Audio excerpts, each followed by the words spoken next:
اپنے گھروں میں رہو. وَلَا تَبَرَّجْنَ تَبَرُّجَ الْجَاهِلِيَّةِ الْأُولَىٰ.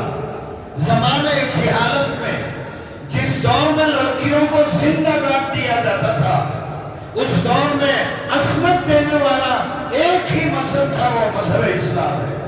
ایک ہی پیغمبر وہ رسول اللہ صلی اللہ علیہ وسلم. ایک ہی جماعت وہ صحابہ کی جماعت تھی، اور ایک ہی جماعت تھی جو صحابیات کی جماعت تھی. باقاعدہ انہوں نے عمل کیا. اور آج کہا جا رہا ہے کہ اسلام میں پردہ کوئی شریعت کا جز نہیں ہے. ہم سب اندھے، بہرے، گونگے، نالائق بنے ہوئے ہیں. ایک میں ہمت نہیں ہے وہ اسمبلی میں بولے. اسمبلی میں جانے والے قابل ہو تب نہ بولے گے.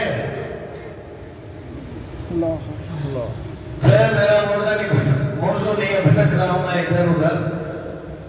بولنا یہ چاہ رہا ہوں میں، ہمارے پاس پردہ نہیں ہے، یہ ہم نے بتایا ان کو. حالانکہ ہمارے پاس پردہ ہے.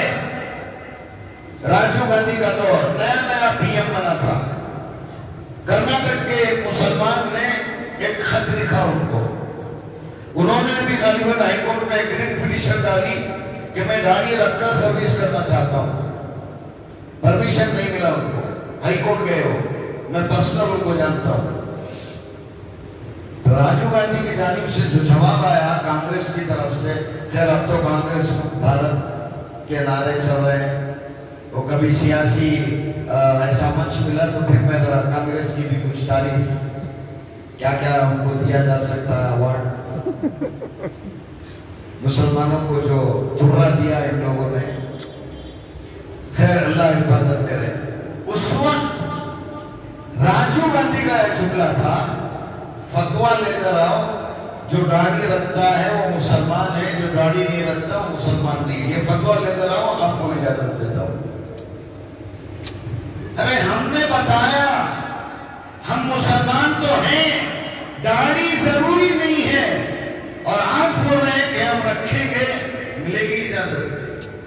بچپن سے بچے کو آپ اللہ اللہ اللہ اللہ سکھائیں گے، وہ اللہ اللہ بولے گا بڑا ہونے تک. اور آپ بچپن میں گانے سکھائے، ہر گھر میں لعنت ہے. بچہ ستا رہا ہے، فون دے دیے اور بچہ گیم کھیل رہا ہے. ہر گھر کی لعنت ہے. غیروں میں دیکھو آپ، ان کے بچے ڈاکٹر، ان کے بچے یہ ان کے بچے